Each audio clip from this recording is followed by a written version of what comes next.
हाल चाल है भाई लोग, सेक्टर एक्स में आपका स्वागत है। आज हम बात करेंगे mumble rap versus lyrical rap history के बारे में। करंटली सबसे बड़ी बहस यही चल रही है पूरे हिप हॉप की दुनिया में कि क्या बेहतर है, मम्बल रैप या लिरिकल रैप। एंड अभी इस जनरेशन में मम्बल रैप ज्यादा नंबर्स रैक कर रहा है लिरिकल रैप के मुकाबले। आज हम जानेंगे मम्बल रैप कैसे आया सीन में एंड लिरिकल रैप की हिस्ट्री से कैसे ये कोल्ड वॉर चालू हुआ न्यू जनरेशन आर्टिस्ट और ओजी रैपर्स के बीच में। बहुत सारे मम्बल रैपर्स है इस जनरेशन में, लाइक लिल पम्प, फ्यूचर, लिल याची, मिगोस एंड नो डाउट ये सारे ही अच्छे गाने बनाते हैं, बट मम्बल रैप को वो रेस्पेक्ट नहीं मिल रहा है जो लिरिकल रैप को मिलता है। बिकॉज़ एक टाइम पे रैप में सिर्फ लिरिकल रैप ही एग्जिस्ट करता था एंड उसको तब बाकी के जनर सुनने वाले हेट करते थे क्योंकि उन्हें रैप म्यूजिक जमता नहीं था। बट अब हिप हॉप इतना बड़ा जनर हो गया है वर्ल्ड वाइड एंड रैप में भी अलग अलग स्टाइल्स आ गए हैं, तो अब रैप सुनने वाली ऑडियंस भी अब दो हिस्सों में डिवाइड हो गई है। मम्बल रैप के अलावा और भी कई टाइप के रैप्स है, जैसे metal rap, emo rap, jazz rap, country rap etcetera. And main thing अब इंडियन हिप हॉप सीन में भी मम्बल रैप बहुत तेजी से इमर्ज हो रहा है। सो आज हम हिप हॉप की सबसे बड़ी बहस डिस्कस करेंगे, mumble rap versus lyrical rap. अगर आप हमारे चैनल पे नए हो तो बता दूं मैं आपको कि अपना जो चैनल है वो एक हिप हॉप हब है। आर्टिस्ट की बायोग्राफी से लेकर हिप हॉप से रिलेटेड हर एक कंटेंट के ऊपर हम वीडियो बनाते हैं, तो चैनल को सब्सक्राइब करना मत भूलना। एंड आप हिप हॉप सुनते हो या आर्टिस्ट हो तो हमसे इंस्टाग्राम पे जरूर जुड़ना। तो इसी के साथ चैनल का इंट्रो करते हैं रोल और शुरू करते हैं the explanation of mumble rap versus lyrical rap. Sector X Entertainment.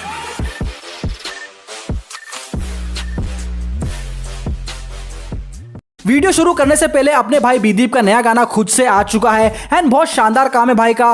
And अपने आर्टिस्ट बीदीप भाई को सपोर्ट करना और इस गाने की लिंक मैं डिस्क्रिप्शन में डाल दूंगा। ये वीडियो देखने के बाद आप सब लोग भाई के चैनल पे जाना और चेक मारना एंड सब्सक्राइब करना और गाने में कमेंट करना जरूर सेक्टर एक्स की तरफ से। जैसा कि हम जानते हैं कि रैप की शुरुआत न्यूयॉर्क से हुई थी एंड इनिशियली इसे अफ्रीकन अमेरिकन का ही म्यूजिक माना जाता था, बट आगे चल के ये दुनिया भर में फैला एंड आज दुनिया का one of the most selling genres में से आता है रैप म्यूजिक। जो एक लोकल राइमिंग से चालू हुआ था वो आगे जाके बैटल ऑफ वर्ड्स यहाँ रैप बैटल बना एंड फिर म्यूजिक रिकॉर्ड्स बनने लगे। जब ये शुरू हुआ था तो बाकी जो जनर्स थे जैसे पॉप एंड कंट्री म्यूजिक वगैरह रैप को इतना सीरियसली नहीं लेते थे एंड यूजुअली हेट ही करते थे। खोज जिस तेजी से ये फैल रहा था एंड पॉपुलर हो रहा था, कोई भी ये चीज एक्सेप्ट करने को तैयार ही नहीं था कि रैप एक आर्ट फॉर्म है। इवन रैपर्स को इनिशियल डेज में आर्टिस्ट भी नहीं मानते थे। All right, I'm sorry. These are not bangers, okay? These are artists. Excuse me, artists? Yeah. Seriously? Yeah. What kind of artists? Rappers, and they're working with me in the studio right now. Well, see, rap is not an art. And I'm sorry, who are you? I'm the manager. Well, you're wasting your time, Mr. Manager. You gotta 'cause be kidding me. You're wasting your time. Really? These clients of yours, these Yeah. rappers, Yeah. they look like gang members. Then NWA जैसे super group ने rap को और next level पे पहुंचाया and Eazy के rap style को gangster rap term किया and hence ऐसे और भी टाइप के रैपर्स आए जैसे slow rap and chopping etcetera. NWA era के बाद टूपाक एंड बिगी जैसे आर्टिस्ट ने रैप को और नई दिशा दी एंड इवन तो west side versus east side वाली राइवलरी चल रही थी, लेकिन अगर देखा जाए तो ओवरऑल हिप हॉप ग्रो ही हुआ था उस टाइम पे। और उस टाइम पे young emerging rappers method man, नास, रेडमैन जैसे आर्टिस्ट ने बहुत स्ट्रॉन्ग लिरिसिज्म से लोगों को हैरान किया एंड जिस लेवल पे उस टाइम पे नास लिखते थे वो कुछ नया था एंड इसलिए वो आज भी इतने रेस्पेक्टेड है। फिर समय आगे बढ़ा एंड 1999 में एंट्री हुई एमिनेम की, जिन्होंने पूरी इंडस्ट्री हिला के रख दी थी द स्लिम शेडी एलपी से एंड एक नया वेव स्टार्ट हो गया था कैसेट और रिकॉर्ड टेप से सीडी का। जैसे जैसे डॉक्टर ड्रे, रजा, क्यूटिप, डैश वगैरह हिप हॉप के साउंड को लगातार मोल्ड कर रहे थे, वैसे वैसे और नए नए रैपर्स रैपिंग स्टाइल को प्रोग्रेस कर रहे थे एंड उस टाइम पे सबका अपना अपना एक अलग स्टाइल था। या यूं कह सकते हैं साउथ साइड का अलग स्टाइल था जैसे पिम्प सी, बन बी एंड लिल वेन, वैसे ही east side and west side के आर्टिस्ट का भी अपना अपना अलग स्टाइल था। 2000s के आते आते रैप जनर को एक प्रॉपर रिकॉग्निशन मिलने लग गया था एंड एमटीवी जैसे चैनल्स ने काफी की रोल प्ले किया था म्यूजिक के एवोल्यूशन में।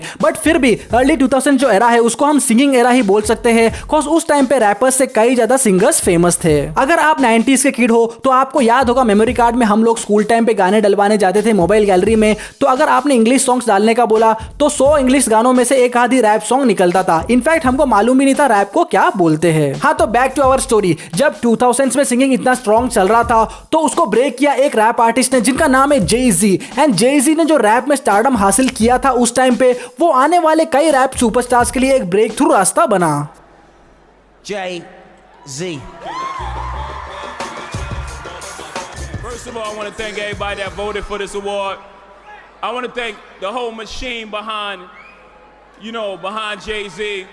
my partner Dame Dash, Rockefeller. तो गाइस ये थी रैप की थोड़ी हिस्ट्री एंड ये सब बताने का मेन रीजन ये था कि ये जितने भी रैपर्स मैंने मेंशन किए हैं अभी उन सब में दो चीज कॉमन थे, वो है स्ट्रॉन्ग लिरिक्स और क्लियर वोकल डिलीवरी। ये सब रैपर्स एक प्रॉपर लिरिक्स के साथ आए थे एंड भले ही ये किसी भी टेम्पो में यानी कितना भी फास्ट या स्लो रैप कर रहे हो, लेकिन जो भी बोलते थे वो सही से सुनाई आता था कि क्या कहना चाह रहे हैं ये। हाँ, हम इंडियंस को थोड़ी डिफिकल्टी होती है वो एग्जैक्टली सुनने में क्योंकि उनका इंग्लिश एक्सेंट अलग रहता है, बट आप अगर रेगुलर सुनोगे तो आपको भी उनकी एक्सेंट समझ में आ जाएगी कि उनके लिरिक्स क्या है। वेल उस टाइम पे ये एक माइंडसेट हो गया था कि rap means proper lyricism, even तो तुम किसी भी चीज पे रैप कर रहे हो मनी या हो, प्रॉपर लिरिक्स होते ही थे। एंड इस रूल को एक रैपर ने एक तरफा चेंज किया, वो है लिल वेन। ऐसा नहीं कि लिल वेन शुरू से ही मम्बल बे में रैप कर रहे थे, बट उन्होंने इस चीज को पॉपुलराइज किया एंड एक नया हाइट सेट किया अपने Grammy award winning rap album Carter 3 से। एंड मम्बल रैप मींस हर वर्ड को लूजली प्रोनाउंस करना और यूजुअली मम्बल रैप में लिरिक्स स्ट्रक्चर से ज्यादा मेलोडी और कैची वाइब पे फोकस किया जाता है। सो लिल वेन तक चीजें सही चल रही थी, इवन तो उन्हें भी काफी हेट मिल रहा था इस चीज के लिए, but Lil Wayne is like a person जिन्हें हेट से कोई फर्क नहीं पड़ता है और कोई ऐसे उनके खिलाफ जाता नहीं है, बिकॉज उनका जो रिकॉर्ड लेवल है कैश मनी वो एक बहुत बड़ी पिक्चर है म्यूजिक बिजनेस में एंड उसके जो ओनर है बर्डमैन उनके अच्छे टाइप से ब्लड गैंग के साथ, इनफैक्ट वो खुद एक ब्लड गैंग मेंबर भी है। सो टेक्निकली ऐसा कोई गया नहीं है डायरेक्टली लिल वेन पे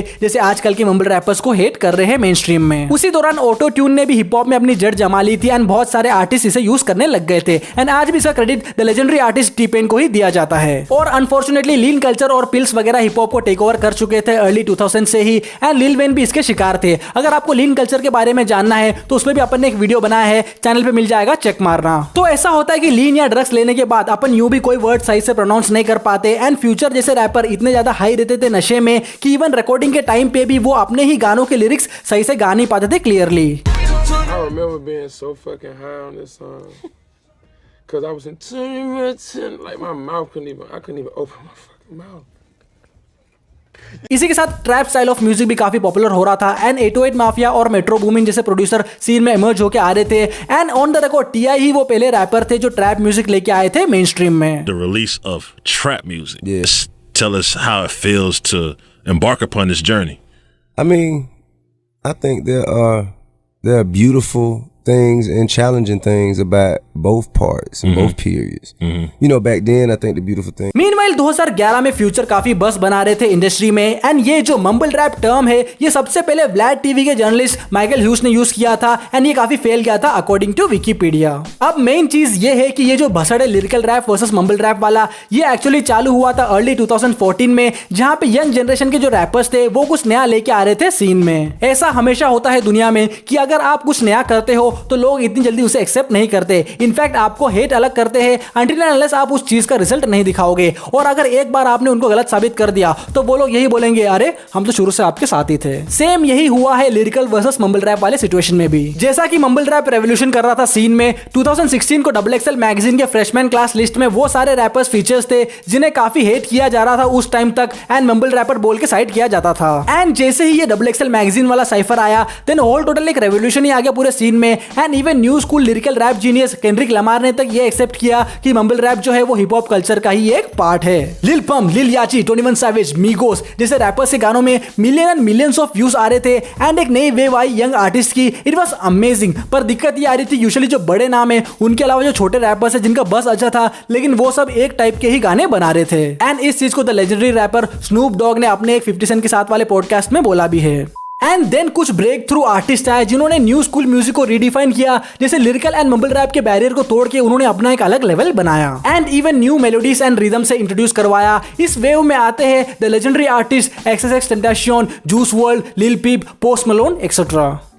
And when you have this genuine feeling that you get from somebody and you make that person your source of happiness, obviously it becomes like and अभी situation में काफी सुधार है पहले से एंड मम्बल रैप हो या ड्रिल, जो भी आर्टिस्ट अच्छा म्यूजिक बना रहा है उसे बराबर रेस्पेक्ट मिलता है अब। सो बात कर लेते हैं इंडिया में मम्बल रैप सीन का। तो इंडियन हिप हॉप सीन में भी अब एक रेवोल्यूशन उठ के आ रहा है एंड बहुत सारे नए नए रैप फॉर्म्स आ रहे हैं like mumble and metal rap वगैरह। इवन MC स्टैन भी फुल फोर्स में मम्बल रैप कर रहे हैं एंड आई होप इंडिया में भी हिप हॉप ऐसे ही ग्रो हो। बिना हेट के सीन पीसफुली आगे बढ़ना चाहिए, बाकी डिस वगैरह तो होता रहेगा, सबका घर चले एंड सबको डिजर्विंग फेम मिले। तो भाई लोग आज की वीडियो यही खत्म होती है, मिलते हैं अपन अपन बहुत जल्द। एंड और ऐसे वीडियोस के लिए चैनल को सब्सक्राइब करना मत भूलना। एंड अपने भाई बी-दीप के गाने खुद से को फुल सपोर्ट करना और लाइक शेयर एंड कमेंट करना, बिकॉज़ ऐसे आर्टिस्ट को सीन में ग्रो करने की जरूरत है। एंड मैं पर्सनली सबको इनके गाने पे सेक्टर की तरफ से रिप्लाई करूंगा। और अगर आप हिप हॉप सुनते हो या आर्टिस्ट हो तो हमसे इंस्टाग्राम पे जरूर जुड़ना। तो मिलते हैं अपन अगले वीडियो में, तब तक अपना ख्याल रखना, अपने घर वालों का ख्याल रखना, इंटरनेशनल आर्टिस्ट को सुनना, अपने लोकल आर्टिस्ट को सपोर्ट करना। एंड बी-दीप भाई के गाना